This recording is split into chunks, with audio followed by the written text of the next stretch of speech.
And can you hear it at all? Okay, great. Yeah, I can. Yeah, just to make sure there's not like peaking or anything like that. No, I won't do that because I've already set it. Cheers. It's got an oscillator. Yeah, Smith or not Dupre. I'm going to, yeah. I'm going to. I think that would be fantastic. Of course it would. It's my Yeah. And you know, I would not be a journalist of integrity and truth if I didn't learn the same invite. Got it? Super. Okie dokie. Just get my notes. Okay. All right. I'll be honest with these things. I had looked at your notes, but about 10 minutes ago. They're very loose. No, they're really for me, just in case.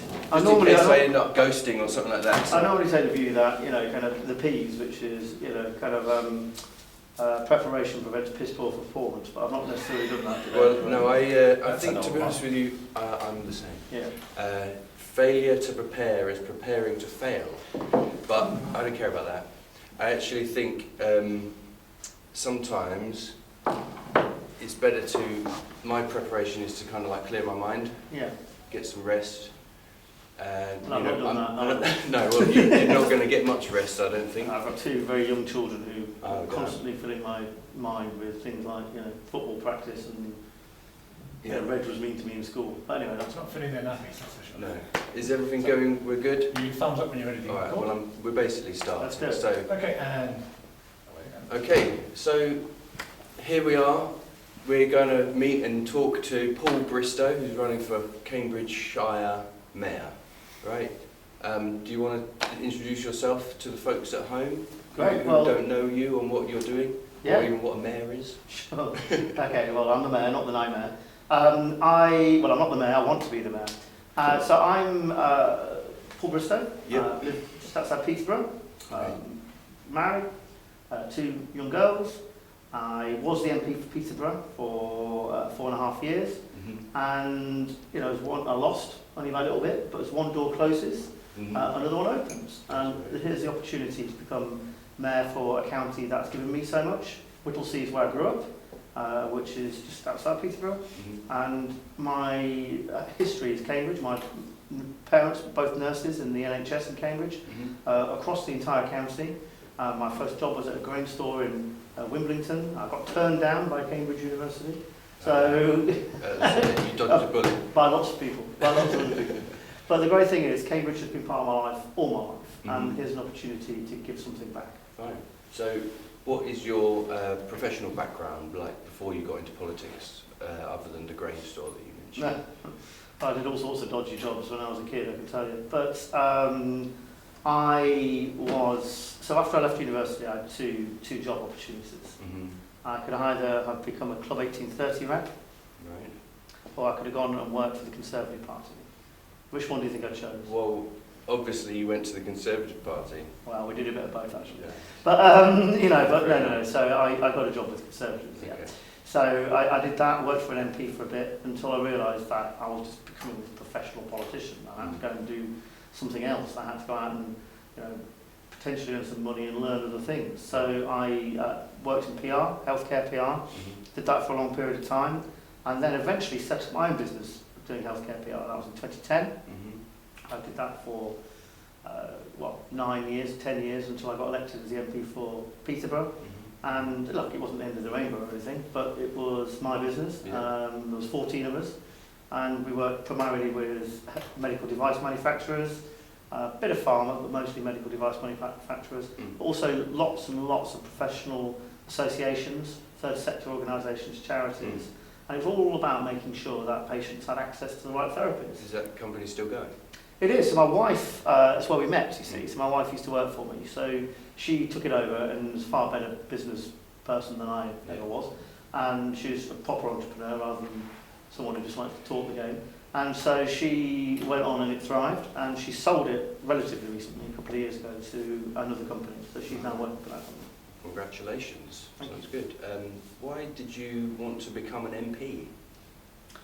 Well, I've always been interested in politics. So I had this socialist history teacher when I was at school at Sir Harry Smith in Whittlesea, and he was a great teacher. I loved him, and his name was Mr. Carter. And he instilled in me that kind of love of history. Now, I disagreed with his interpretation of almost everything, and it's naive, simple view. It always seemed to me that Britain, country that I love, obviously I'm British, always did best when the Conservative government were in power, and it was just something really ridiculous like that. And so that just installed with me that love of sort of politics and Conservatives, and from then I've always been interested in history. I always find that you know where you're going if you learn the lessons from the past. Do you mind if I ask you what it is that you think makes a Conservative government the best for Britain?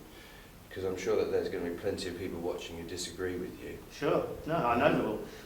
But that was a very 16-year-old boy, naive view of Britain and looking at what has gone on since the 19th century. So my views as a 16-year-old boy are similar in certain ways, but very different and more, that's what we say, developed than they were then. So my views now. So why do I think Conservative governments are the best? Because look, I believe some governments are good and some are bad. Okay, just because you've got blue next to your name or red next to your name doesn't mean you're inherently bad or good person. And it's also about competence, about individuals in charge. I'm not sure in the last 2 years of the last Conservative government we necessarily covered ourselves in glory. And I was a critique from the backbenches, not just because I was sacked for actually having an opinion, but also because I felt we were going in the wrong direction. But that's not to say that I think Conservative philosophy and ideology are the right ones. And I think over 14 years we did more bad than we did good. It's just those last 2 years were not particularly through. Now, look, what is that ideology? It means trusting in individuals. And it means that I think individuals normally make the best choices for their family and for themselves. That's what makes me a Conservative. I think they also usually make the best choices for their community. And I think that is my philosophy rather than the state, because the 11 most scary words in the English language are "I'm from the government and I'm here to help." Can you imagine saying I'm here from Cambridge City Council and I'm here to help? Okay, so that's the way I see things. I think we should trust people more, and that's what inherently makes me Conservative. I think socialists believe in the power of the state and believe in the power of organisations and bureaucracies. I believe in the power of families and individuals. Interesting, because people of Cambridge have certainly had a good taste of what a kind of controlling council feels like. Indeed. And then obviously over the last sort of 6-8 months or so, we're now getting to know what a Labour government is actually all about. I don't know if it's truly Labour, but we're certainly feeling it. I'm afraid it's very much Labour. Yeah. What they've done is increase high taxes on businesses, thinking that was not going to have any impact. Where, as we all know, that if a business faces higher taxes, what are they going to do? They're going to pass on those costs to the consumer, to their customers, and they're also going to lay off people, and it's going to cost jobs. That's what businesses are there to make profits. Okay, and profit's not necessarily a dirty word, right? When I set up my business, it made a profit, and guess what I did with those profits? I paid my mortgage. Okay, I put clothes, I paid myself wages, I put clothes on the backs of my children. But I also, when I got profit, I also increased the wages of my staff, because I knew that I needed to reward those staff so they could stay with me. But unfortunately, a Labour government, they see anyone making money, they think it's a bad word, and they want to tax it. Now, look, that's their philosophy, because I think there should be a bigger state, take more money and spend on the best for everybody. That seems quite an attractive thing. But quite honestly, states are really bad at spending money. They normally waste it, and they don't necessarily know what's best. So I'd rather the pound, insofar as you can, is in the pocket of families and individuals rather than in the coffers of Cambridge City Council. That's, you're kind of touching into an area I wanted to go into, because I just wondered what you felt was the kind of condition of the Conservative Party currently, because what you said there, that kind of philosophy, a lot of people would agree with it or maybe disagree, but it doesn't make any difference unless the Conservatives are actually in power. And so how do you consider the kind of the outlook for Conservatives at the moment?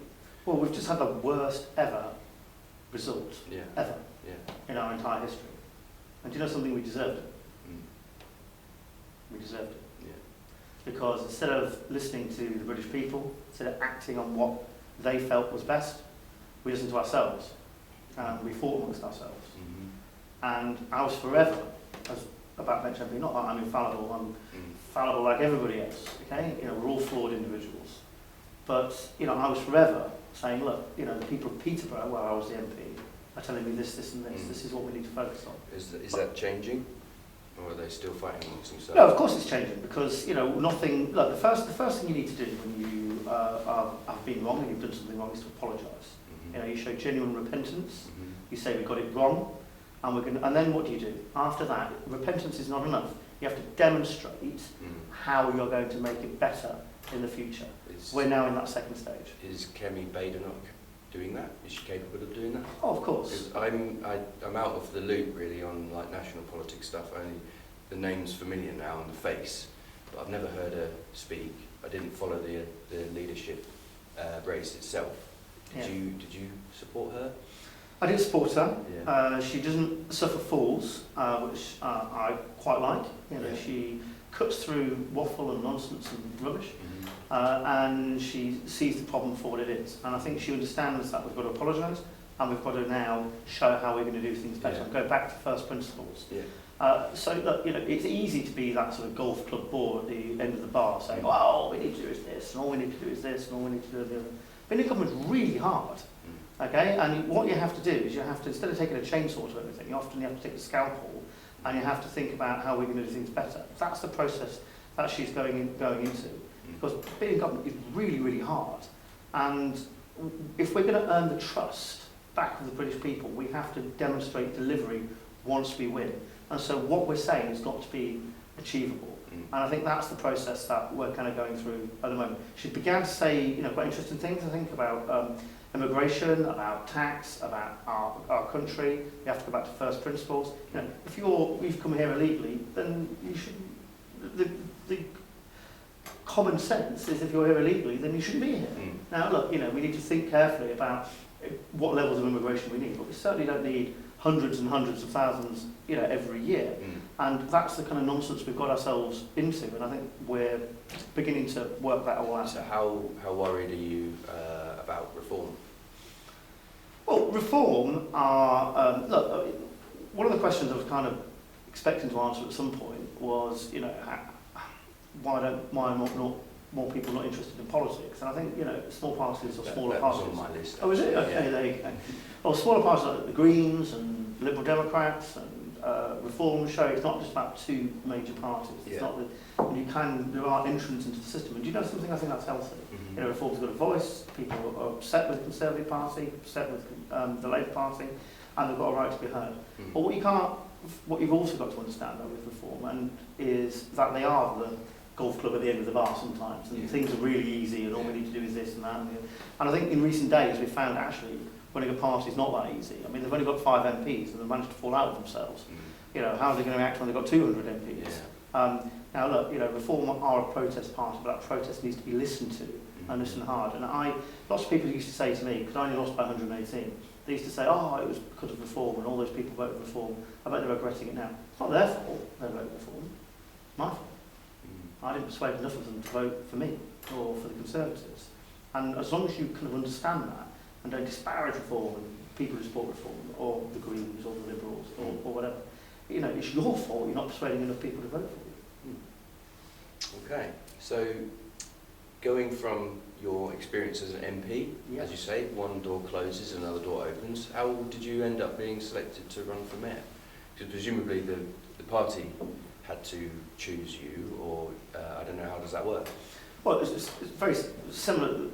So just come back to the question about Reform. Reform are actually a business, and Reform have not yet selected a candidate, if you like, for Mayor of Cambridgeshire. So are they going to put one up? I don't know. I would imagine so. Okay. But that has to be almost appointed by Zia Youssef and Nigel Farage as the two owners of the Reform company. Mm. Whereas the Conservative Party is a democratic political party, and we choose our candidates through voting for them.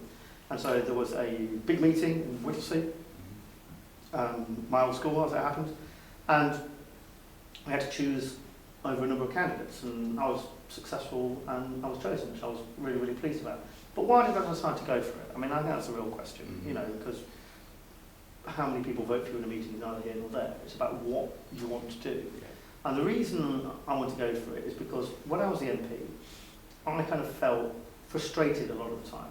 Yes, I loved it. I got to represent my home city. I got to argue for money and for resources for Peterborough. That was sorely needed. But I never ran anything. You know, when the council were doing something I disagreed with, I could complain about it, but I couldn't change it necessarily. When the government were doing things I disagreed with, yes, I could appear in the paper, I could complain about it, I could go and lobby ministers, but I couldn't do anything about it. I think time to actually, the ability to actually change something as mayor, I found really attractive. I put it on power for power's sake. It's just I want to change people's lives. If you're not in this for everyday people, if you can't demonstrate how everyday people's lives are going to be better by you doing what you want to do, then you shouldn't be in politics. Well, yeah, well, so, because it occurred to me, I was just thinking about it the other day, the mayor, the metro mayor, is that the right word? That's right, yeah. Is quite a sort of important position, isn't it? You're going to be presiding and kind of like directly influencing actual policy, which is going to affect people's lives. Is it transport mainly? What other? Transport, infrastructure, skills, economic development. These are huge responsibilities that the mayor has to make people's lives better.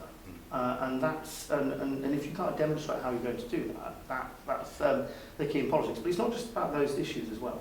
If you look at the Mayor of London, everybody knows his city candidates for good or for bad. Everybody knew who Boris was when he was Mayor of London for good or for bad. Most people will know who Andy Burnham is as the Mayor of Manchester. No one knows who our mayor is.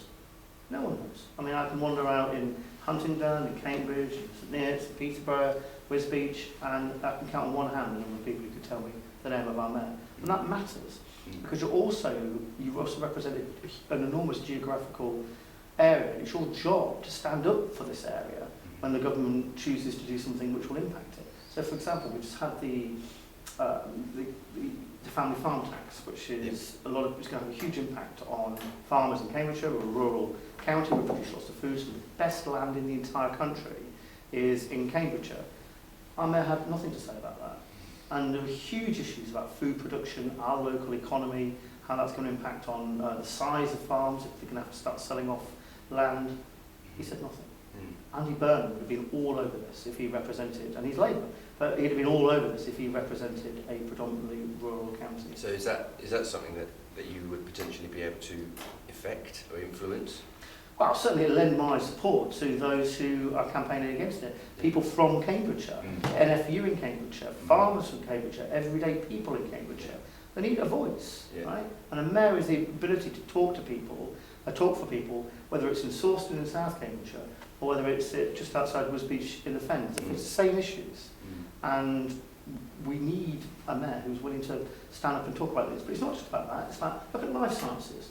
Cambridgeshire is a jewel in the area's economy, and it focuses on technology, life sciences, gaming, all these kind of industries for the future. The mayor should be there talking about the life sciences industry, talking about the gaming industry, talking about technology, talking about science, talking about all these areas where Cambridge thrives. But unfortunately, he's silent. Why is that? Because he doesn't know how to do this job. Well, that's pretty blunt way of saying it. So, just going back a little bit to you mentioning how you demonstrate how you could actually affect people's lives. What actually is the power of the mayor to do those things that you said? Infrastructure? Is it housing? Like, how is the mayor going to integrate with the GCP, Greater Cambridge Partnership, or the what is it called, the Development Corporation that they made? Yes. Is that, and then also now that you're going to get this reorganisation of local government, how is it going to fit all together? Well, the reason a Metro Mayor exists for Peterborough and Cambridgeshire was to cut through all of this. And the fact that it's still very confusing, the fact that no one knows who he is, the fact that he doesn't have any influence on a lot of these bodies, is evidence that he doesn't know how to do his job. And that's why these places are set up. In Greater Manchester, for example, you've got a bunch of different councils. Bury, Bolton, Burnley, Oldham, Tameside. There's lots of different councils all around Manchester. But they've got one mayor who's able to work with all of these and set a strategic vision for the whole of Greater Manchester. In Cambridgeshire, we've got Fenland, Peterborough, Cambridge City Council, Cambridge County Council, the GCP, South Cambs District Council, East Cambs District Council.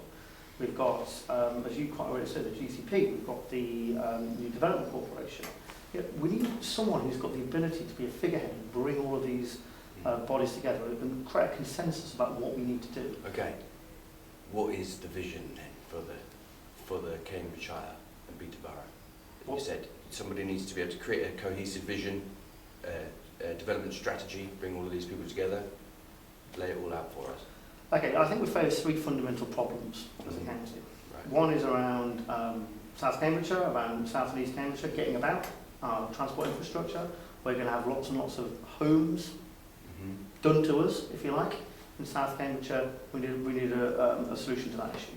Second issue is about economic development and opportunities for people in the north, in Peterborough, in the Fens, who are often left behind. We need to make sure that they're upskilled and they're healthier and wealthier in the future. Okay. And the third is we need that sort of social cohesion as a county. That people from Wisbech understand that when something happens in South Cambs, it affects them, etc., etc. Right. Okay, these are three big. Before Now, how I does the mayor forget, do that? let me just, before I forget, you said transport, homes and economic development of the north and bringing it in with the whole thing, all right? So go through those. Yes. So what we're going to do is we're going to build light rail Right. in Cambridge. Okay. So people are able to get around in Cambridge and South Cambridgeshire much more effectively. That is the solution to that problem because it's all about connectivity. So we're going to build light rail in the south. We're going to dual our A roads. Okay. We're going to so the A47, the A10. We're not going to be ideologically opposed to people using their cars. The people in Wisbech and Peterborough need to get between those two places. We're going to dual the A47, and I will use my power and, if necessary, my borrowing capacity to kick-start the dualling of the A10, obviously Ely to Cambridge, and the A47, Wisbech to Peterborough, and also the A141, which will need, not necessarily dualling, but they will need some work. I will kick-start those projects. Okay? What else are we going to do? We need a faster train connection between Peterborough and Cambridge. I can get a train from Peterborough, and it will take me 45 minutes to get to London. It takes me 55 minutes to get to Cambridge. It's madness. That's absolutely, that's madness. Yeah. Okay? We need to connect our three great cities, including Ely, much more effectively. And we're going to get a faster train. That Ely Junction work has been promised for 20 years. Okay? Can cut journeys hugely there. All our effort and all our focus, and we lobby government, is going to be on solving that problem. And once that problem's solved, everyone will see faster trains and it will improve people's lives. Okay, very good. And then, so what was the next one? Homes. Housing. Homes. Housing. This is the big one. Housing, okay. So Angela Rayner is coming, okay? Right. And like Winter in Game of Thrones, and like the White Walkers in Game of Thrones, she's going to take no prisoners. Okay. She's going to ensure through this development corporation that homes are built across South Cambridgeshire. How are we going to resolve that problem? We need to stop being a county where things are done to us, okay, and start planning for our own future. And we need to share the opportunity of home building, okay, across Cambridge, because it's going to come. But unfortunately, what always happens is the homes come and the infrastructure, doctors, the dentists, the schools, you know, the corner shops, all the things that make a community are not there. What can I do as mayor? Okay, by connecting our county a lot more effectively, we can make sure that that burden of South Cambridgeshire is not as burdensome, so we can share the love a bit. People might want to live in cheaper accommodation in Peterborough or elsewhere. Okay, so we can have that opportunity. Secondly, we need a mayor who doesn't just have a seat at the table of the GCP or a seat at the table of the Development Corporation, who has real influence and a real leader, so we can insist on that infrastructure and that development to comes first. We can all sit back and we can oppose it. We can say, oh, we don't want it here. And yes, we do need a mayor who's going to stand up, but we also need one who's not impotent, right? He's not going to sit there and shake his hands. It's got nothing to do with me. That's the responsibility of the Development Corporation. You can have a leader, and that's what I'm going to do. Well, very good. Okay, so what was the third one? Forget. Economic development. Economic development. Yeah, I suppose that's all tied into... Well, it's all about connectivity, okay? Yeah. So it's also about making sure about connectivity. So we can have that A47. Wisbech doesn't feel itself kind of... What I'd love to do in Wisbech, by the way, is I'd love to build a train connecting Wisbech with the rest of the network. Because when you look at the travel to work scheme in Cambridge, you're amazed by rail. They all come from King's Lynn. Why do they come from King's Lynn? Because there's a direct train. I'd love to build a direct train from Wisbech to Cambridge. But I don't want to over-promise and under-deliver. That's something I will look at. Yeah. But I don't want to over-promise and under-deliver. But if you improve connectivity between the north and the south, and the north can share some of the economic gains from the south. Peterborough University, the Anglo-Ruskin University that's been built at Peterborough, has been phenomenal and will make Peterborough healthier, wealthier and happier by making sure that we have people educated locally, PE1 post or PE postcodes, and focus on science, technology and all those sorts of things. That's going to be a real challenge. That work needs to continue, but we need that pipeline of people going into the university in Peterborough. I want to build a new community stadium in Peterborough, something I've not announced yet. Okay, Right. but announce it first with yours. There you go. I want to build a new community stadium in Peterborough. At the moment, we've got a crumbling swimming pool. A city the size of Peterborough, 200,000 people, doesn't have its own swimming pool. Instead, people are going to Whittlesea, a small market town where I grew up, in order to use the swimming pool there. That's madness. And we've got this crumbling building as a symbol of decay in the middle of our city. We're going to knock that down, and we're going to build a brand new community stadium, and a brand new swimming pool, and a brand new concert venue in Peterborough. Sounds good. Wow. What do you think, guys? Sounds all right so far? Quite an exclusive. Before we move on, you need a break? You need a break? No, good. You're all good? Everything's still recording? Yep. We're all going? That sounds good so far, Paul.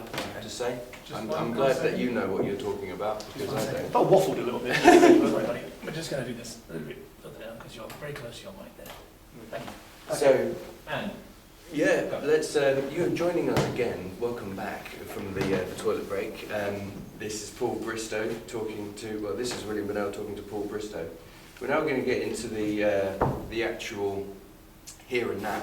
Good. So you're fighting a campaign to become the mayor. That hasn't technically started like officially, but obviously the candidates have announced themselves. When do you actually kick off, like for real?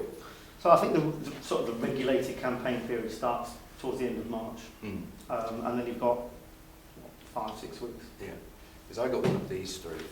Yeah. We'll probably get one of these. It's the Cambridgeshire Herald, the Lib Dems' own thing.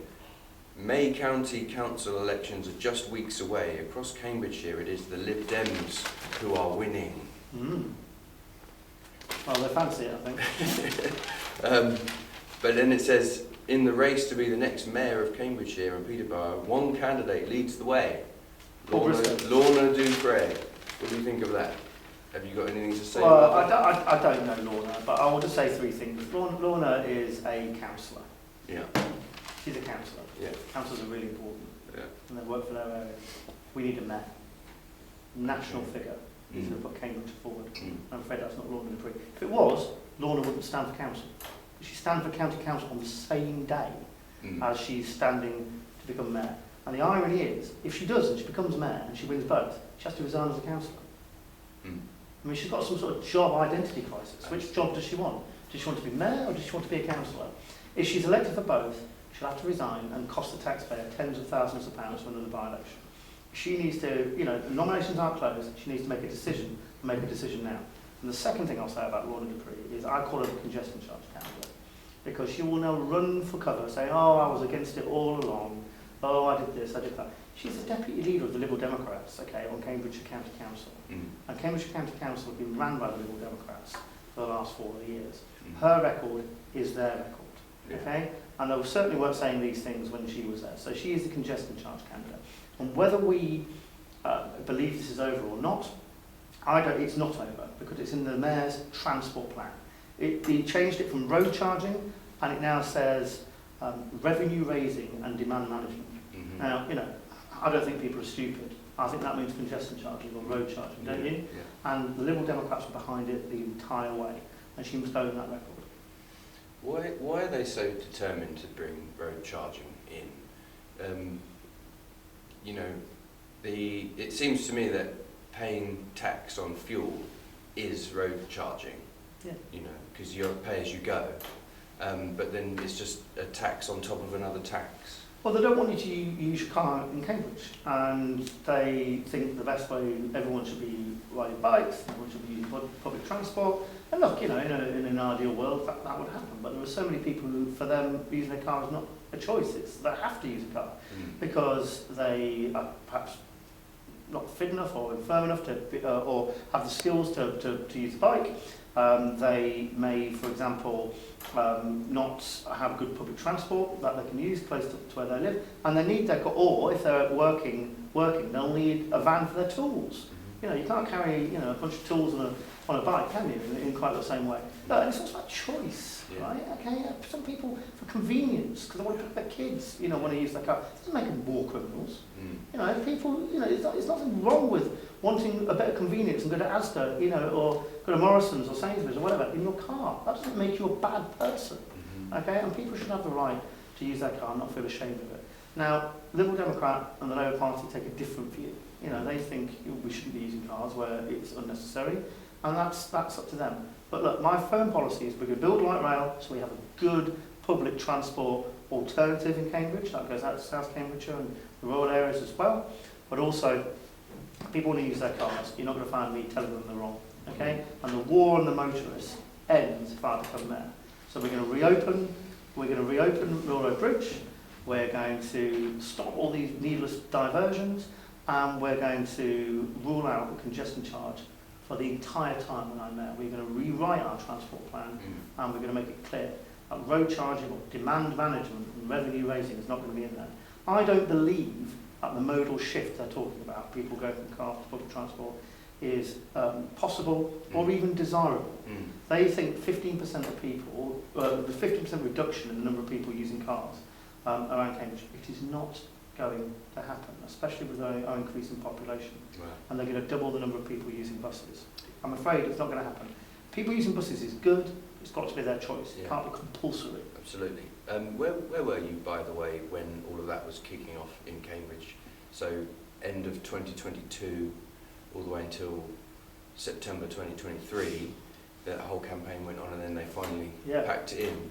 Where were you? Well, I was MP for Peterborough, but what I was shamelessly copying what Delaware and all the campaigners and everyone, the public behind that opposition to the congestion charge. I was trying to copy it and trying to take that to Peterborough, because in that Mayor's transport plan where road charging was there in black and white, it said road charging in Cambridge and elsewhere. Now, where's elsewhere? Well, that's what I was going to ask Where's you. elsewhere? It's going to be Peterborough, isn't it? You remember the response of the people of Cambridge to that, like how that roused and animated so many people. What do you think would have happened in Peterborough?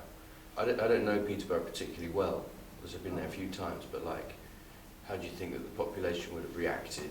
I mean, I don't think it would have raised revenue. I think it would have raised hell.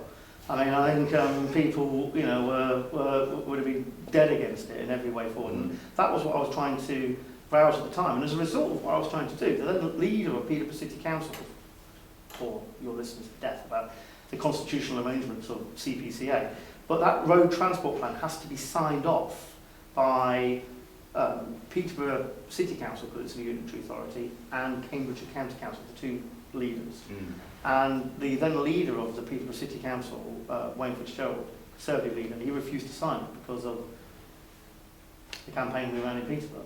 And that's why the whole thing had to be changed from road charging to demand management and fiscal revenue raising. So that's why that wording was changed, because he kicked off. Wow, interesting.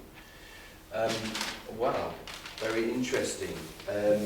Let's talk about Anna Smith. Yes. So I haven't got a lot of material about Anna Smith, her campaign or pledges and anything like that, but I got this off the internet. This was made by Joanna Pillsworth. Thank you, Jo.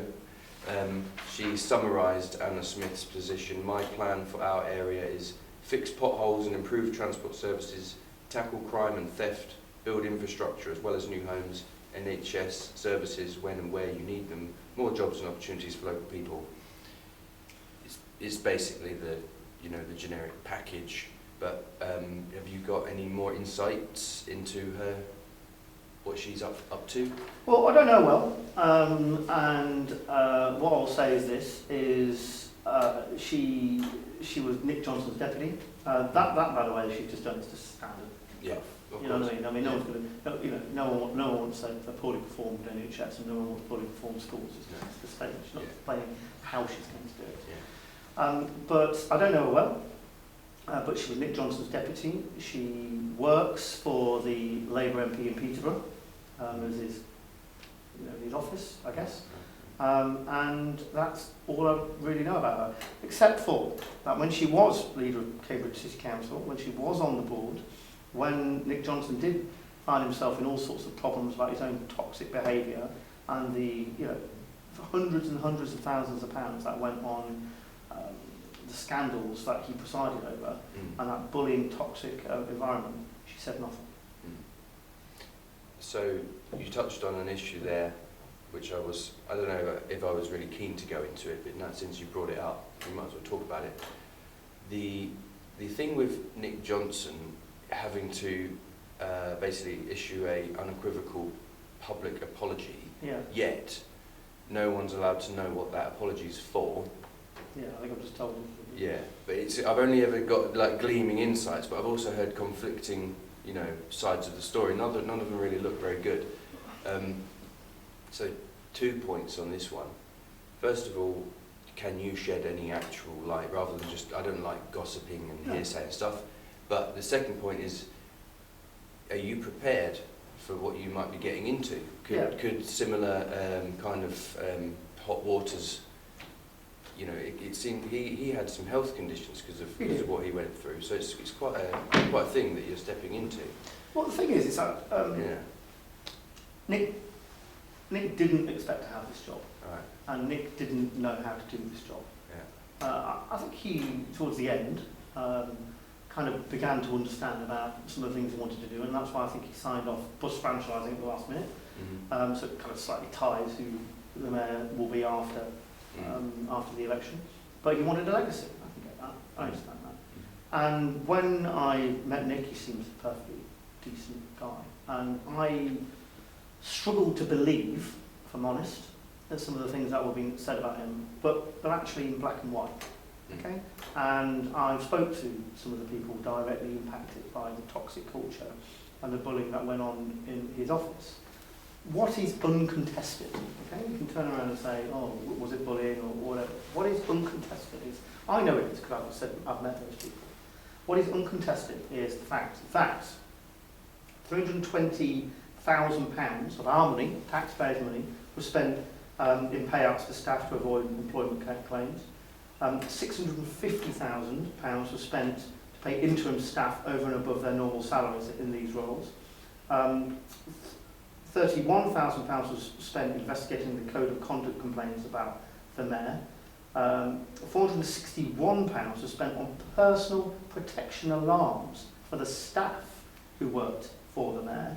I mean, this is £43,000 in legal costs linked to the mayor. So this has cost millions of pounds of a combined authority. This should have been spent on helping develop transport policy for Cambridge and Peterborough, warming homes for people living in Cambridge. And there's also the time, of course, that it would have taken up. Like they could have been doing other things. Did I think this helped? Do I think this made him ill? I think it probably did. I think he's got. I don't know. I don't want to go into his personal health conditions. I don't know anything about it. But the stress that this must have caused him is considerable. But my sympathies lie with those staff who were forced from their jobs. So now, can I ask you this question then? Because this was one talking about like wastefulness and misusing public money and all that stuff. I went into the GCP Joint Assembly, just at the moment when the news started to unravel that they were not going to pursue the congestion charge after all, and I kind of reflected on all the wasted expense of the consultation and then the agitation of the public, the anger. It's all just completely pointless and wasted. And I went in there and asked, is anybody going to get fired because of this? Or is anybody going to get demoted or lose their seat or whatever it is? And Tim Bick, the chair, said, I'm not going to answer that question because I don't think it's appropriate. Okay. So do you think that that's an inappropriate question to ask? No. I mean, I think there should be consequences for failure. And no one should think anything other than the word failure when they associate it with the GCP. This is an organisation that had a budget, of hundreds of millions of pounds, Yeah. over 500 million pounds, nearly 600 million pounds, Yeah. potentially, if it got the whole of the money that it was allocated to. Yeah. It's wasted nearly half of that, and I don't know on what. No, so that was the question I was leading into. Does the mayor, or will the mayor, have the power to fire people? It will be in my manifesto that the GCP should be scrapped, okay? I think it's a very brave government that would turn around and renew the mandate of the GCP, Yeah. having me just being elected on a manifesto to scrap the GCP and give those powers to the mayor. I want to get on with the government. I want to help the government deliver transport solutions for Cambridgeshire. The GCP has singularly failed to do that. It was a bad idea. Okay, and people go, oh, well, it's the Conservative government that introduced it and whatever it was. Well, that doesn't mean that they can have good ideas. You know, they don't have bad ideas sometimes. Yeah. It was a bad idea. Mm. Okay, and so it's an undemocratic organisation. Yes, councillors serve on it, but no one elects those councillors knowing that they're going to become GCP members. But worse than being an undemocratic organisation, it's inefficient and it's wasted hundreds of millions of pounds of taxpayers' money. That money should come to the mayor, should come to the CPCA, and if I do a bad job, you can vote me out. Good. So let's just talk a little bit about some of the GCP's schemes. What's Yes. your opinion on some of these things? Of course, let's start off with the Cambourne to Cambridge busway, which has been sort of tortuously rolling on for 8 odd years. You know, and they're now moving to the public inquiry phase. Well, How is this, you know? well I wrote to the government relatively recently, to Andrew Lane relatively recently, about the busway. This is the CSET one, actually. So the other one. Yeah. Okay, but they're both equally linked. I wrote to him about the other one and say, look, you know, I want you to know that if I become mayor, I'm going to scrap it and refuse pull support for it. And the same applies to CTC busway. Because if they're not going to happen if I become mayor, I don't think it'll happen anyway, but I can guarantee you, if I become mayor, they won't happen. Now, how do I enforce this? Okay, well, I'll pull all cooperation for the CPCA and the delivery of these projects. The mayor now has power over buses. Okay, they can build the busway, doesn't mean I have to put buses on it. Okay, this is a bad idea, and it won't happen if I become mayor. Are you going to speak or present at the public inquiry? Is that something that you are involved with at all? Well, I've written a response to it. Not opposed to it. I think it might be quite a good idea to do it, I suppose. Yeah, why not? Just to lay it out, Why not? you know. I've not thought about it. You Well, challenged me only for the just first time. because I wrote an objection for the CSET one, Yeah, because I live in Shelford, and Yeah. I was at that meeting the other day. yeah, sorry. And it was right at the deadline, and somebody said it's the last chance to write in, so I just wrote in my thing in just to get it in. And then the response that I got back was that you do get invited. If you want to, you can speak at the public inquiry. Yeah, You don't have to, obviously, but you know, I got a letter from the government saying if you wanted to do that, then sort of let us know. So if you've written an objection, then you also would presumably be invited to speak. I presume so. I would imagine those running my inbox will have it somewhere. Oh, right. Okay, no, but look, you know, if there's an opportunity to speak, if it'll do some good, then I'll do it. Good. Good. Where else are we at? To be honest with you, the list of GCP schemes is, I can't even think about them anymore. It's not like a list in my head, it's scrambled my mind. Well, So- the biggest challenge I'm going to face, okay, and the one thing that I can do is build consensus on what the solution to the transport issues and the infrastructure issues facing Cambridge and South Cambridge are. There's no consensus. No. And that's one of the problems we have as a place. Things are being done to us because we can't agree. That's one of the things the GCP was supposed to resolve and clearly singularly failed. You know, we've got a Labour leader of Cambridge City Council. We could have a Conservative mayor. We've got a Liberal Democrat leader of South Cambridge District Council. We've got a Liberal Democrat leader of Cambridge County Council. And all want slightly different things and different things. My job, you know, and I'm not necessarily a consensual person in many ways. I want to do things the way that I want to do them. But I think we can build a consensus on light rail, because that will be as much their achievement, the Labour leader of Cambridge City Council, the Liberal Democrat leader of the County Council, as it will be mine. Well, you haven't mentioned one thing, quite an important factor in all of this, is that on the GCP, it seems that there's quite a sort of disproportionate influence being played by the university Yes, and the business board, yes, Cambridgeshire Head, yes. and sorry, and CamCycle. Right. I was going to ask you more about the university specifically, because talking about building consensus, I can't help but feel that they've had a huge overpowering effect on what it is that they're deciding to do, because obviously they're getting what they want out of it, but nobody else is getting anything that they want out of it. Yeah. Are you going to stand up to the university and try to talk down the business board? Well, I mean, I've met Cambridgeshire Head. We got on all right. The only one thing that they perhaps we had a differing of opinions on were on the busways. They took the same view. I think that perhaps the leadership of the GCP have taken. We need to do something, and this is something. Yeah. Whether it's the right thing or not, Yeah. we need to do something. Yeah. And they're not in it because they won't necessarily want to concrete over countryside, or they want to put misguided buses, just for the sake of it. They're doing it because they want a transport solution to the problems facing Cambridge and South Cambridgeshire. And this is something. Okay? I think it's the wrong thing. Okay? And I made that absolutely clear to Cambridgeshire Head. And I think light rail would be a better thing. And they seem sympathetic to the idea of light rail. Okay? My job is to make the case for light rail. And I will make that case with the university, with Cambridgeshire Head. I've not met the university yet, but I'll make that case with the university and with Cambridgeshire Head. I'll make that case for government. I think there's sympathy there. I'll make that case with Peter Freeman, who leads the new development corporation.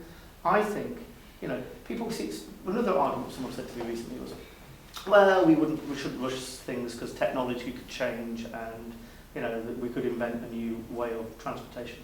Well, look, matter transportation hasn't been invented yet, has it? We can't, just appear from one side of the city to the other, right? Light rail is something, and it's proven to work in a number of places around the world, a number of places here in the UK. We can do it here in Cambridge, and it can be successful. Is it true that it would involve a tunnel going underneath the city? That's certainly one of the schemes, and one that I would have most sympathy with. Cool. It does strike me, thinking about Cambridge and the future of Cambridge, such a special town or city, it kind of deserves something more futuristic than just like a hugely expanded bus franchise. Completely agree. Yeah. Does anybody have anything they want to add in? Light rail is important as well, because look, the thing we've got to remember, someone said to me, if we just get trains from Peterborough or from wherever into the centre of Cambridge, it'll solve all those problems. It won't, because people often work in science parks on the outside of, town and of the city, and Allenbrooks and all the rest of it, which is actually quite near Cambridge South, but you understand what I mean. They don't necessarily work in our city centre. Yeah. But it's important to get people to our city centre because of the tourists and everything else, but they don't work in our city centre necessarily. And so, but light rail is then the place that you can spider off into the different parts of the city that you need to get to, where you'll work. And that's a real alternative to perhaps using your car, right? Okay. Now look, I'm not going to penalise people for using the car. If they want to use their car to go and work at a science park on the outskirts of Cambridge, good luck to you. Okay, but you will have consequences of congestion and all the rest of it. But the point is, if you have a decent alternative that enables you to get around the city and across South Cambridgeshire, and then connect from Cambridge to Peterborough, to Newmarket, to all the other places where I have trains going to, then that's the solution. Can I just ask, just on a sort of technical point, because I'm of my ignorance, what does light rail mean? How is that different to just Tram. a train? So it's a tram. So it's a different type of rail.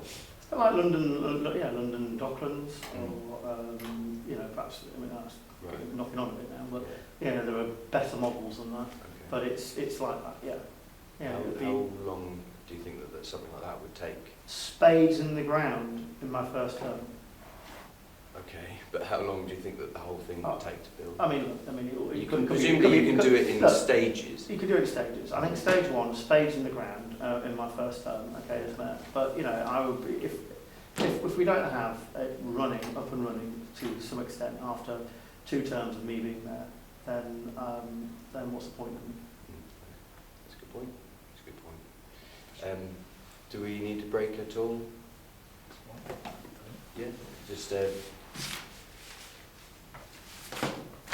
can I just say thank you for giving me this opportunity as well. It's really, really, really great to actually speak with you. Yeah, yeah. So I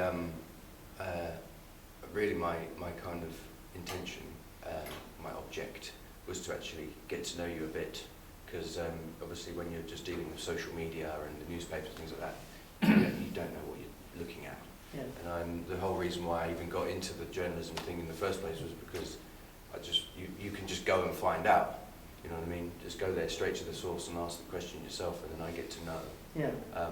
So yeah, I appreciate it. No. I'm just, I'm not sure a positive is you actually get to know my personality. Yeah, so I should say something, Paul. I've heard you speak in Parliament. I've never heard you speak for an hour like you just did. And you're a different type and quality of candidate than Anna Smith and Lorna Dupre. And I don't know what plans there are for getting you on a stage together. Yeah. They don't have the confidence of their conviction. No, That's the point. they don't. But anyway, Yeah. I mean, it's just When readily. you pick I up on suggested it to the BBC. Yeah, well, I think there will be. Look, they're obviously not going to be. They're not idiots. You know what I mean? They're They're obviously going to be well experienced briefed. counsellors. But what they're going to be well briefed. But they're counsellors. Yeah. And I don't mean that in a derogatory sense. But if you're a counsellor, you think small. You think about your ward. You think about how people are going to react to me on Acacia Avenue, and that's important, right? Because you want that sort of direct link, with people. But a mayor's also got to be a national figure. I'm not going to feel intimidated going to see Angela Rayner and talk about housing in in Cambridge. I'm not going to be intimidated going to talk to senior civil servants. Whereas I think there's an normal element. Oh my goodness, MPs, And councillors are more like social workers, to be honest, in local government, and they don't necessarily step up and become leaders. Well, It takes unique people to become leaders of councils, really. Their political, the ability of councillors to express themselves politically is so constrained by all the administrative regulation of the councils that it actually becomes pretty much impossible for them actually to engage in politics. Some, not all. I mean, at Bromley, when I used to work, they had no problem speaking out because that's what people wanted to hear. But in other city councils, county councils, others, they're a bit mealy-mouthed and overprotective. Well, a lot of the time the law prevents them doing what they need to do. I did notice when I was talking about Doge, right? In a minute. Well, actually, like I said, when you first agreed, is it Alison? She mentioned it might be helpful if we did have a few, things to expect, and because it was in the news at the time, I did ask you what is your opinion on Doge in the US. That's the one thing I did look at. I thought, oh God, I better think about it. But the thing, Before you go there, though, Yeah. when we start off, I'll go back talk to the about infrastructure thing, because it's really important, I think, for Paul to explain what he means about first and second terms, because people lose perspective of how long it takes to build that kind of infrastructure. Yeah. And it's only fair for him to be able to say, well, spades in the ground is one thing. What does that look like? Yeah. So the things we're going to have to do, for example, we're going to have a feasibility study, which actually I'm quite pleased, I've some good news. So hold that thought, because let him ask the question, then we'll start rolling, because people want to hear that. I mean, I'm recording the whole thing anyway, Yeah, so no, this is going out on Cambridge Cracker as an That's cool. unedited video, just 3, so you 2, know. 1, go. What was the question? Like, right? Yeah, so the infrastructure, the timescales of building infrastructure, you mentioned 2 terms in Yeah. office. What were people actually able to expect? Spades in the ground during the first term. Yeah. What was the... 4 years. 4 years. So 4 years. And look, That's one term. One term. Look, I understand. People say, why does everything take so long? Okay. Yeah. If for my first year I'm able to achieve a feasibility study, so it's clear that this is going to work, and there is consensus that this can work. Look, there's going to be problems. There's going to be issues. What about discussions about what trains to use, what tracks we're going to use, what where we're going to tunnel if we do tunnel. All these things will be resolved.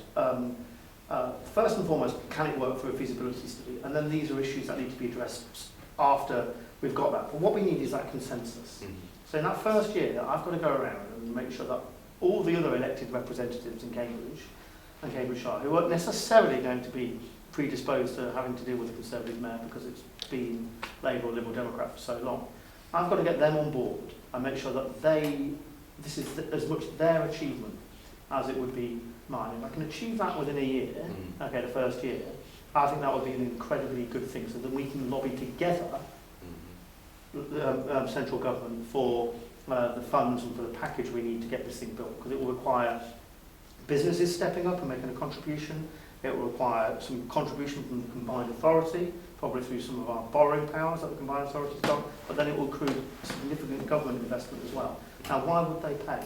They would pay because they are wanting to build all these homes and they're giving all this power to the development corporation. Allied with that has to be a mass transportation system. We need that consensus. We can't have Cambridge County Council saying, oh, guided buses are the way, and this person saying, oh, we need to, all it has to be is walking.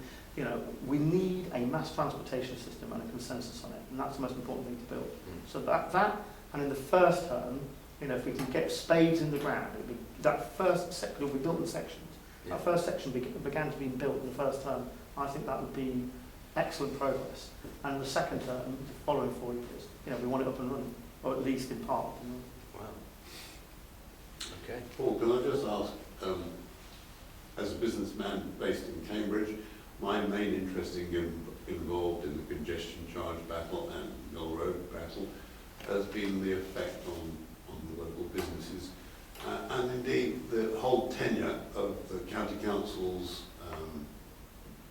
transport plans have driven business away from the centre of Cambridge to the outskirts. Yeah. I recognise that you're going to be covering a wider spectrum than just the city of Cambridge, and you with a wider look. But we, as businessmen, feel very much as though somebody has got some great plan for the city of Cambridge, which we don't know about it, but it is having a huge effect on our business. Well, look, Cambridge is, obviously I live just outside Peterborough. I was going to say Cambridge is our home, but but for so many people that's true. Cambridge is our home.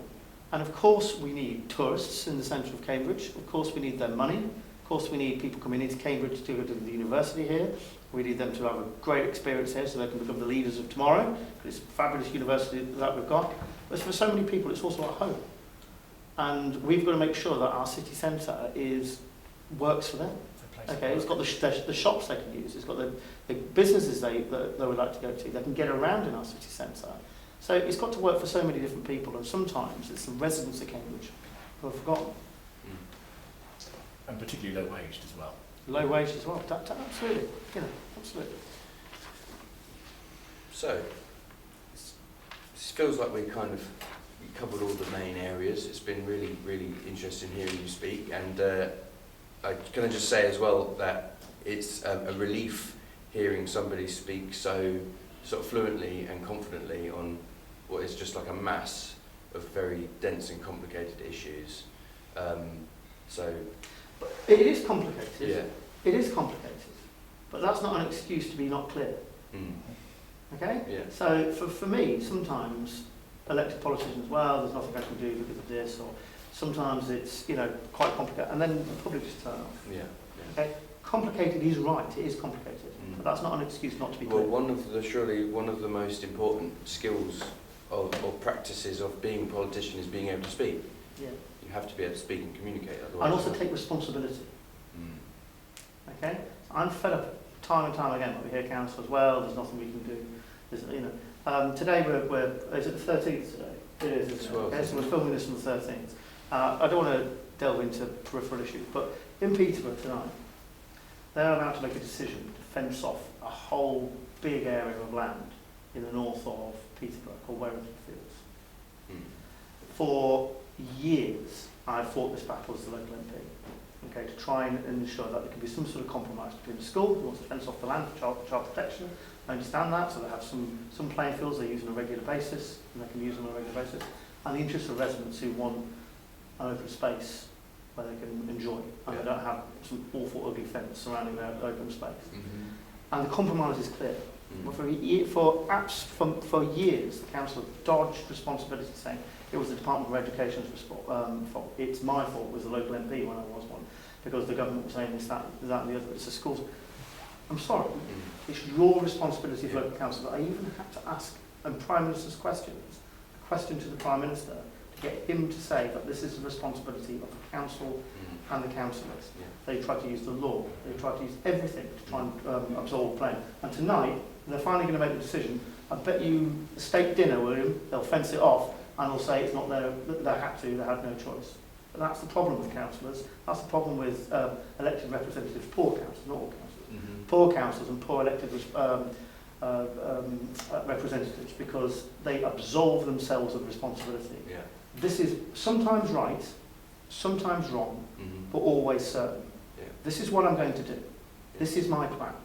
Of course I'll listen, of course I'll change track if I'm wrong, but this is where I want to get to, Yeah. and this is how I'm going to do it.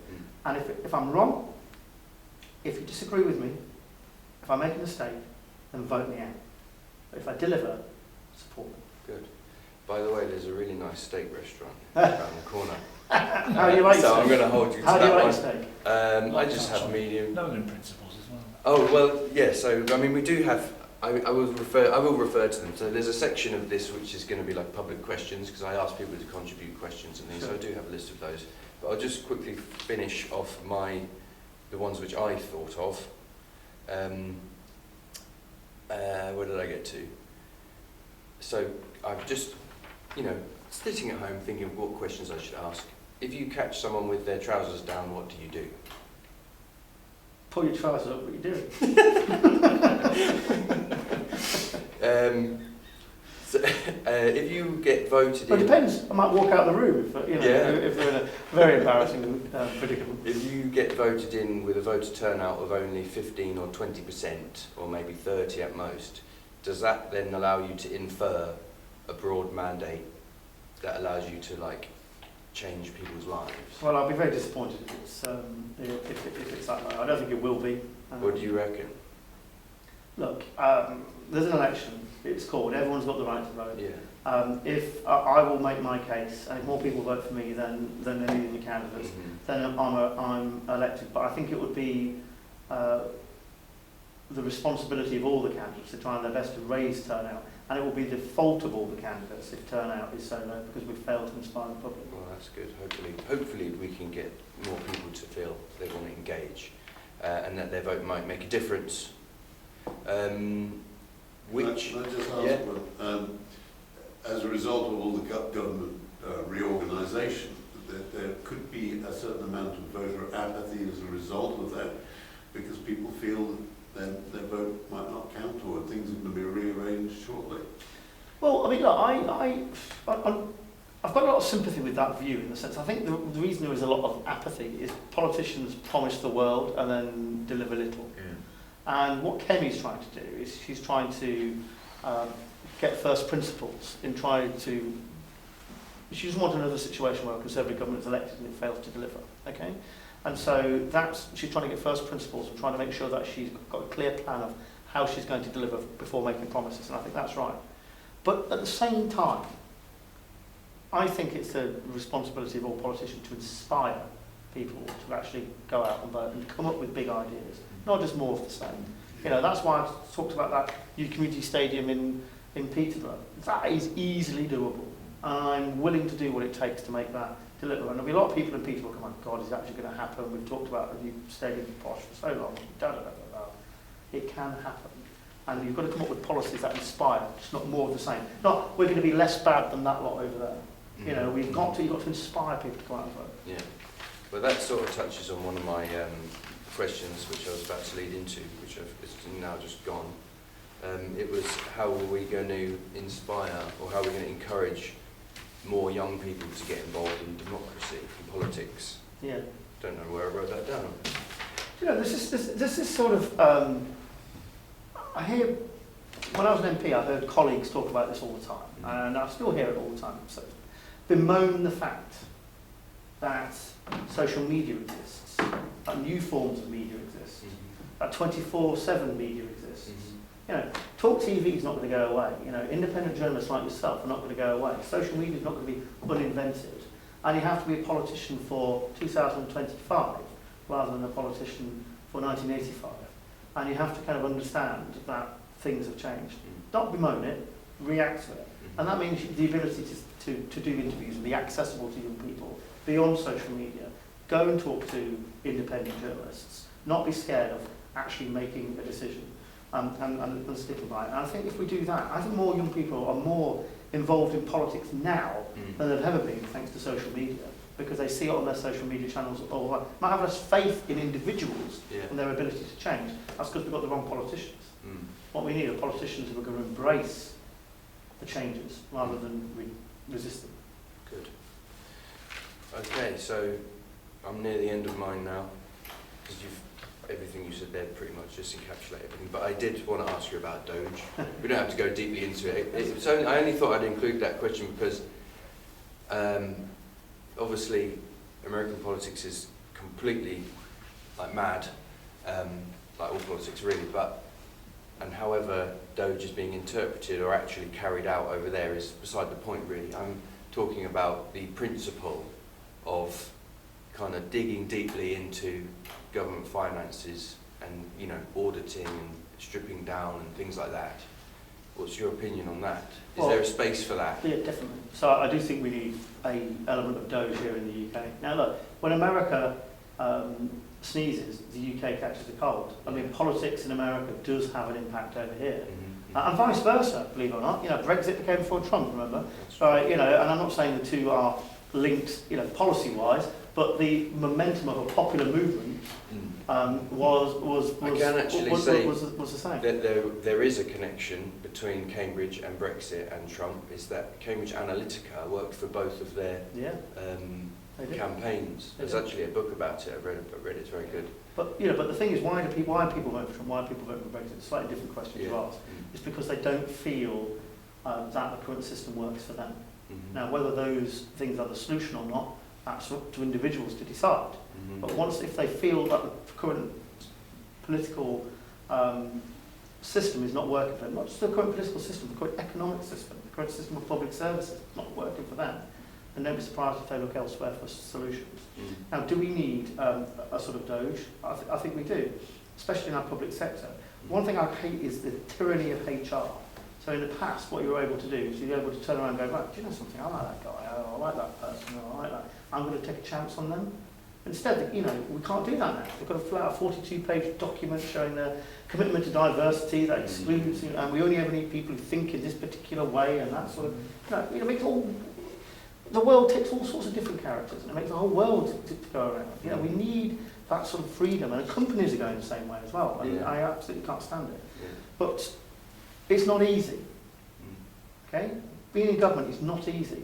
And you can have the golf club, you know, board at the end of the bar with a pint, like Nigel Farage saying, oh, all we need to do is just do this and scrap this and everything will be fine and all the rest of it. And I understand the attractiveness and that simplicity.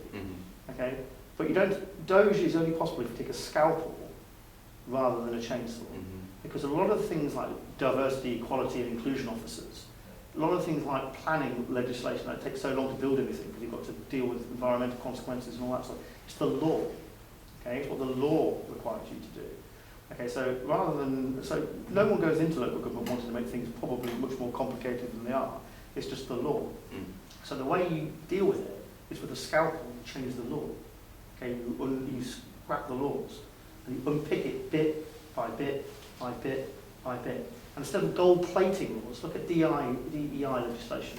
Rather than appointing diversity, equality and inclusion officers on enormous salaries, okay, and costing taxpayers huge amounts of money to deal with this, if you've got diversity, equality, inclusion responsibilities within this public sector organisation, they don't need to be done in that way. They can be done in much different ways, like respecting someone who perhaps is neurodivergent, or respecting someone who requires certain adjustments for them to work in the way that we like to. We don't need to employ someone on 100 grand to do that job. It's about being a human being, about having respect and treating people as individuals, okay, and not being, a prat. I think that's the solution to the problem. Very good. Should we have one more break and then we'll do the public questions? Yeah.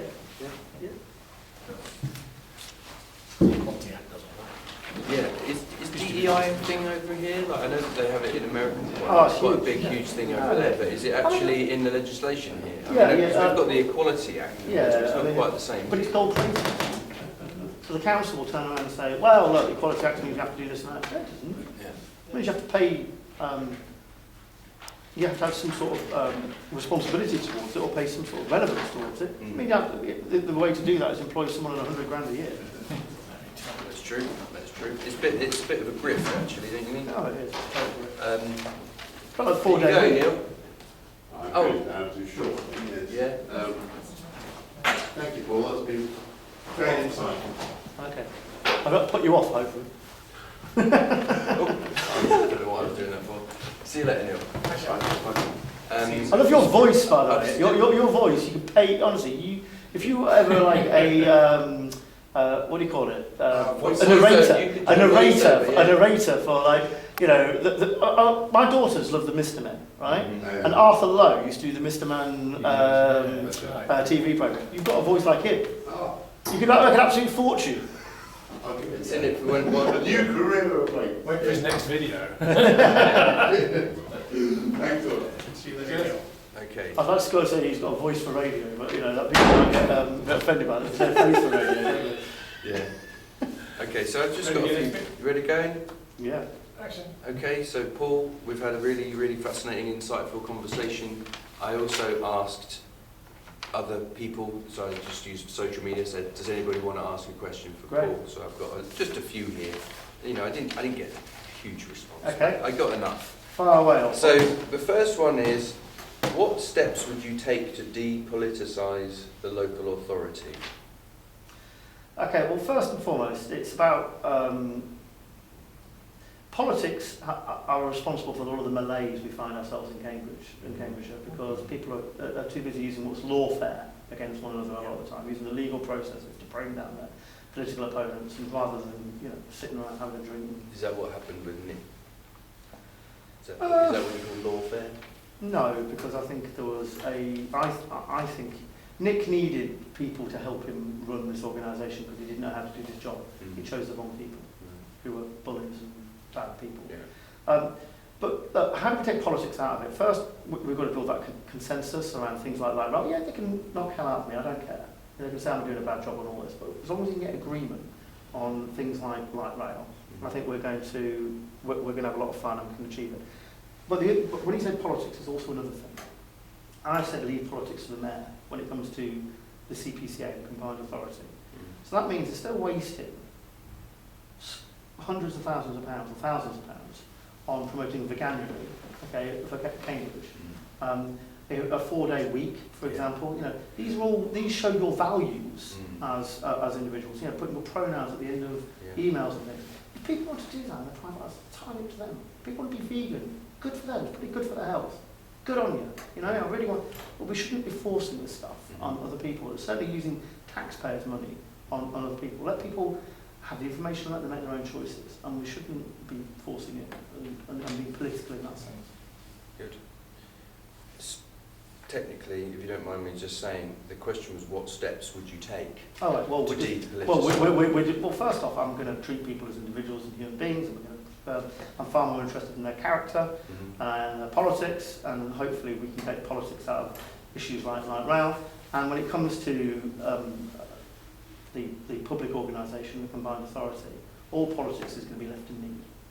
So we won't. I'm going to, when they're delivering a service for taxpayers, for service users, are we doing that in a neutral, service-driven way? Good. When will you dismantle the GCP?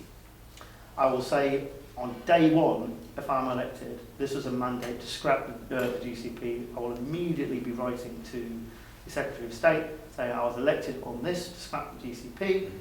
They should now give me the powers and hold me responsible for, so the public can hold me responsible for the powers of the GCP. Perfect. So, just on for me, another technical point, does dismantle the GCP mean really let them expire? Because I think they're due to expire at a certain point. You're not going to go in there and be like, right, it's all over. No. It's just going to say, we're not going to carry on with the GCP. Yeah, so there are three ways we can do this. 3 futures for the GCP.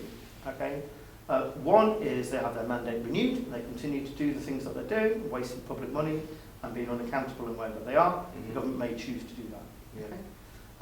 Second is that on my election it's immediately scrapped as part of the devolution bill that's going through. the power is given to the combined authority, i.e. me, or its mandate is allowed to wound down, and when it's wound down it's not renewed, and then that becomes a responsibility of the combined authority. Those are the three things that could happen. I think if I win, one is certainly not going to happen. The first option, it has its mandate renewed, that will not happen. Paul, would you re-employ those people who are currently running the GCP? Oh, I mean, that's a very good question. I don't know them, so I don't know them as characters or individuals, but if they're on the record as supporting policies which I am diametrically opposed to, I don't see why they would want to come and work for me. Will you dial down the protections of councillors from public complaint? I think this was written by somebody who's been frustrated at times with how ineffective the kind of mechanisms for complaining about councillors is.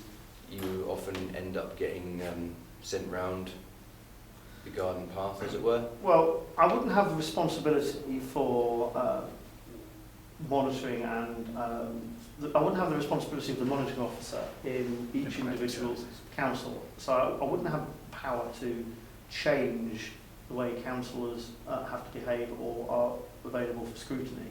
But I have a view, and look, while I think councillors should be protected from vexatious complaints and people who just want to give them a hard time because of the very fact that they are councillors, I think that's wrong.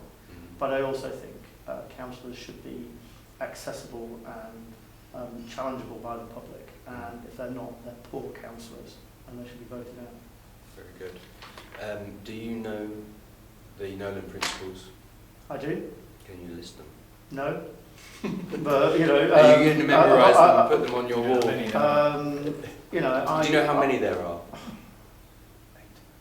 Is it 8? I thought it was 7. I nearly just said 18, to be honest with you. Well, you know what? We don't have to... No, to be fair, Later on, that's a fair challenge. go and watch a video on my channel where I talk to this gentleman here about the Nolan principles. Well, listen, that's a fair challenge. I should know that. Yeah. Okay, and embarrassed I don't. And that was a fair challenge. That I should know them. As an MP, I was signed up to them. As a mayor, I'll be signed up to them as well. But at the end of the day, I think it's also about behaving like a proper person, okay, and not abusing your power, not thinking that your status is above that of what it should be. My wife always makes sure that she keeps my feet firmly on the ground. I remember she always used to tell me, "You might be the MP for Peterborough, but you're not the MP for this house. Don't take the laundry out." So you know, so for me, it's just behaving like a proper person, treat people with respect, listen to others' points of view, and being able to exchange your have an exchange of views that are not personal and are able, and of course not also just not being on the take. Well, that's actually one of the important Nolan principles, not letting, the influence of certain groups affect your decision-making in office, something like that. They obviously worded it better than I've got a nice home, 2 little children, a supportive and beautiful wife. You know, if I'm not the mayor, or if I'm not the MP for Peterborough, or I'm not an elected politician, it's not the end of the world. I don't need to do this.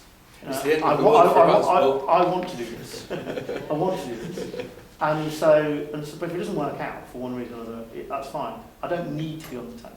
Good. People want transparency, they want honesty and integrity, and they want you to be accountable. And as long as you can deliver those things, then you'll get voted. I mean, I'll say it how it is. Well, sometimes wrong, sometimes right, always certain. Not everyone will like it, but at least you know where I stand. Good. What is your opinion, if you have one, about the Market Square and Guildhall development proposals? Well, I think people who are designing these proposals need to get off their bums and go and talk to the market traders. Perfect. I'm not going to go any further with that. You hit the nail on the head as far as I'm concerned. So this one, it says, why doesn't the university and large corporate businesses contribute more? Land from affordable homes, infrastructure and leisure. They will both benefit from the growth and development, while the average Joe Bloggs are left to sit in traffic, pay hiked council tax. Great example is the bus franchise. It's been signed off, yet has no funding. Well, I mean, there's two questions there. I mean, I'll just talk about Bush franchise in a second, but just in terms of why don't business and the university contribute more, they're both part of this Cambridge Ahead, and I had a very interesting conversation with them, and I made it absolutely clear to them that if we do build light rail, it's going to require a significant contribution from the business community and or the university. This won't happen without their active support, but also active financial participation. Do you have any idea how much light rail is going to cost? Yes. How much? Okay, I'll be straight talking. It's billions. Yeah. Okay. I don't want to come up with a very specific figure because if I say it's going to cost £4 billion, and then suddenly it's £24 billion, you know, I'm going to look like a price chump. Okay, and these things will just have to wait for a feasibility study for the cost to come out. But it is billions, and I'm well aware that that is above the pay grade of the mayor. That might require a contribution from business, requires a contribution from the government. But what I'm saying is this: as mayor and as the person responsible from the combined authority, other mayors borrow against their revenue spend, okay, in order to kickstart capital projects. And I can hear everyone going, "Oh my God, borrowing, does that mean, you know, debts for the future and everything else?" This is why mayors were set up. To give, they were set up to have borrowing powers to be able to make a difference. I don't just want to manage what we've got by declining. I want to change and improve. And so borrowing against your revenue, which is guaranteed for 35 years, gives you the ability to do that. So I will borrow to kickstart this project. Could I also just make a comment here? If you didn't know already, maybe you do know. I did a quick research survey last year where I went through the accounts of all of the members of Cambridge Ahead from the previous year, and for 1 year they made a collective profit of 36 billion, and I'm rounding down. Okay. So, you know, even though it will cost billions in the end, I think that you've got enough to work with to get it started at least. I think a significant contribution from the business community is needed and desirable. Good. Very good. So yeah, and then just there were two questions packed into that. Bus franchise has been signed off yet, has no funding. I suppose that wraps into the same thing. No, it is. So look, I mean, the issue with bus franchising, the reason I'm not cartwheeling around the room saying it's the best thing since sliced bread is because the model that he signed us up to predicts two things, or is based upon two things. First, a reduction in the number of car users of journeys of 15% by 2030, and a doubling of the number of people using buses by 2030. I think both of those things are unachievable. Okay, and their financial model is based upon those two principles, those two assumptions. And if it doesn't happen, what does that mean? It means that money's got to be found elsewhere, and that money will only come from the mayor's precept, the mayor's tax. Or congestion charges. Or congestion charges. And I'll go up, and up, and up, and up, as the bus franchising model fails. I don't want that to happen. So while I think I'm signed up to bus franchising, we're going to make it work, I think spending 18 months of my first term trying to unpick it would be undesirable and unwise, so I'm not going to do it. But we're going to make it work in a way that doesn't mean we're going to see those inevitable increases. I'm going to throw out those assumptions about the doubling the number of bus usage and 50% increase in the number of car journeys. We're going to rewrite our transport plan to get rid of those assumptions and have a model which is not flawed. Perfect. All right, so now we've got one here that says the local planning authorities currently propose building around 51,000 houses in Greater Cambridge during the next local plan period. However, the government has proposed transferring responsibility for strategic planning for housing to regional mayors. If you are elected and are granted responsibility for strategic planning for housing, would you anticipate increasing or decreasing the local planning authority's current plan of 51,000 homes? Well, the first thing we need to do is to be clear about, do these 51,000 homes count towards the Development Corporation, the Peter Freeman outfits plans for Cambridge? Because I heard the other day that they won't. So that could be in addition to what they're proposing, which would be scary in the extreme. I'm not against building new homes. People want places where their children can live, you know, and they want to live near the places where they work. I mean, you know, we are a country of 70 million with infrastructure for 50 million. Okay, that's the problem. If we just want to talk about that, and the same goes for Cambridge, right? We don't have the infrastructure to meet our needs currently. So we need to stop being a county where things are done to us, and we need to be a county where we set our own agenda. And so that means an infrastructure first policy, okay, when we're building these homes. And that's what I'm going to do. But to answer very directly, you know, does that mean increasing that 51,000? It is going to increase. It is. It has to, because of the Development Corporation, Angela Rayner, like the White Walkers, is coming, okay? So we need to prepare for not 51,000 homes, we need to prepare for significantly many more, and that's why we need an infrastructure first policy. So we haven't mentioned yet water. Yeah, Because and that's one of the biggest seemingly sort of like themes that runs throughout this whole thing, is that all of the development that they're putting in doesn't have enough water to support the population that they're trying to grow. Yeah. Is that in your remit? Yeah, we're going to build the Fens Reservoir. Now look, you know, Anglia Water is responsible for the delivery of that reservoir, but it's a national significant infrastructure project, which means it's got responsibility for delivery is in part that of government and in part that of the Combined Authority Mayor, and I will do everything I can to make that happen, not just for the people of South Cambridgeshire, who will need the water, but the people of the Fens as well, because I think it'll be great. We've not built a reservoir in 40 years, and I think it'll be a great advert for Fens. It'll become a destination, like Rutland Water is on it's near where I live, on the other side of in Northamptonshire, just the other side of Peterborough. So I think that's going to be a positive. There are issues with it, okay, because it's going to be prime agricultural land. There are going to be issues around middle level commissioners and drainage and all sorts of complicated things. But there are more intelligent people than me who will come up with solutions to these problems. Cool. Very good. Where did I get to? In contrast with the devolution plans set out in the government's recent white paper, the government has also proposed the creation of a development corporation to accelerate development in Greater Cambridge.